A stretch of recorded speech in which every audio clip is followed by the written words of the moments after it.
Greetings! Today's video will be a sort of follow-up of my last review.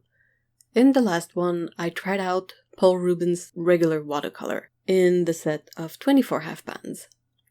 This time, I'll be checking out another set from Paul Rubens, but it's their 24 half pan tin of shimmery colors. As you can see, the set comes in almost the exact same way as the previous one did, the only difference being the finish of the box and what's actually in the tin. We still get the nice little pink cloth, and the tin is the same sturdy tin as the one I got in the previous set. The pans themselves are pretty standard. I have an unwrapped one here, but like the previous set, they came with a sticker label that was super easy to remove.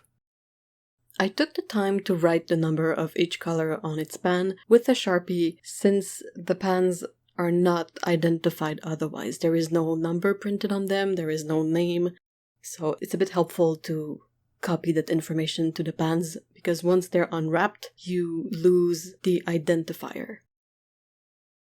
For my swatches, here is what I did.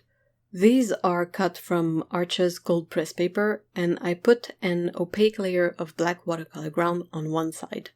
When that was fully dry, I painted the colors in a gradient from massed tone to diluted. I also stuck the labels of the pans on the back as a quick way to identify the swatches. Here are all the swatches together, the 24 of them.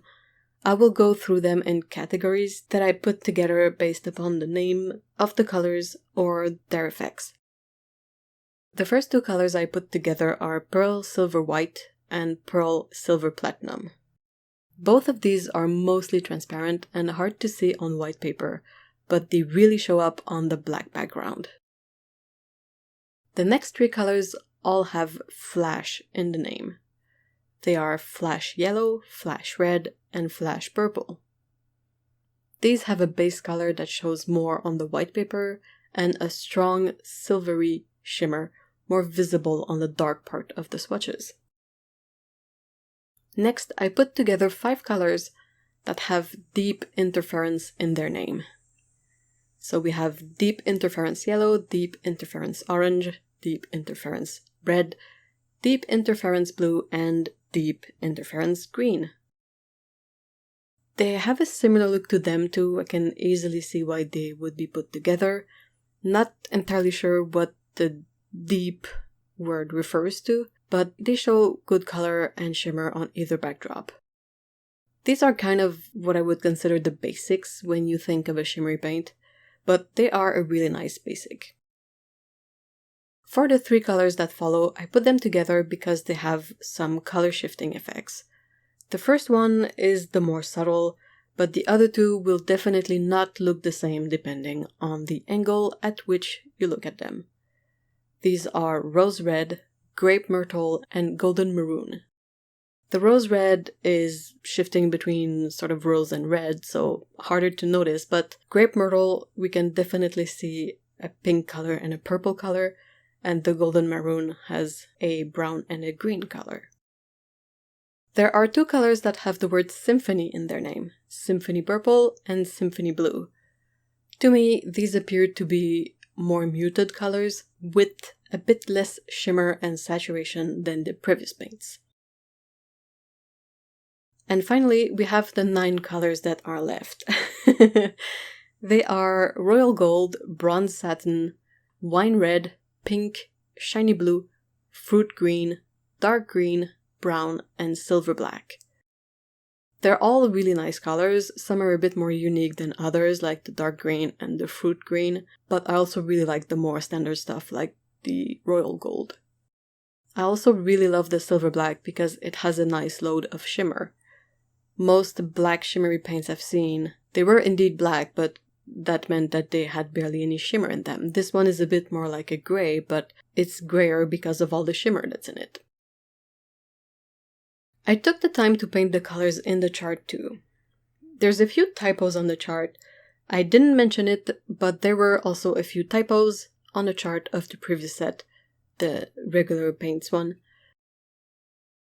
I asked about the pigments in this paint, but I wasn't told any specifics. just that they are made of metal powder.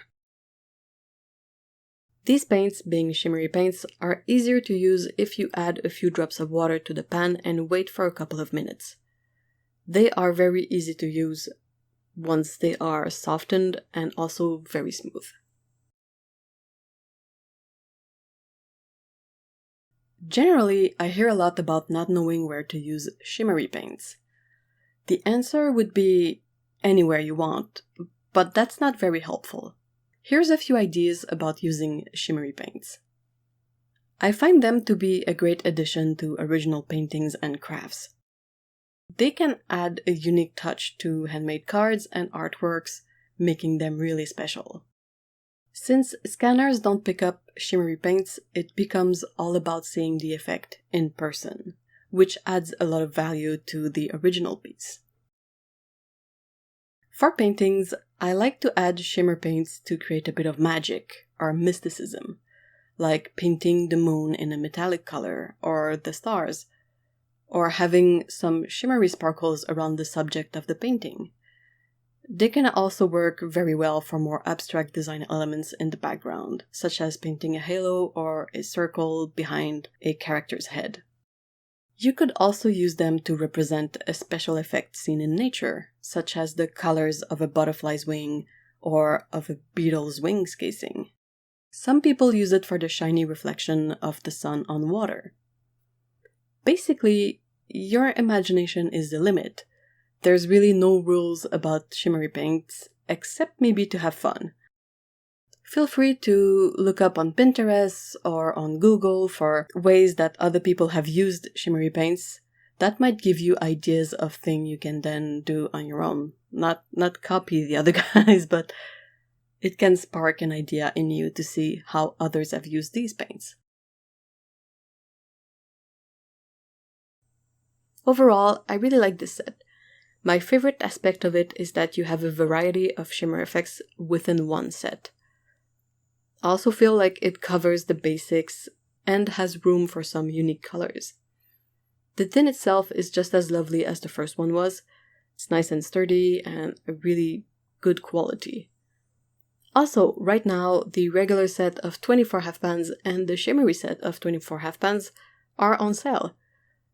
And you can add my special code on top of that for a bit more savings.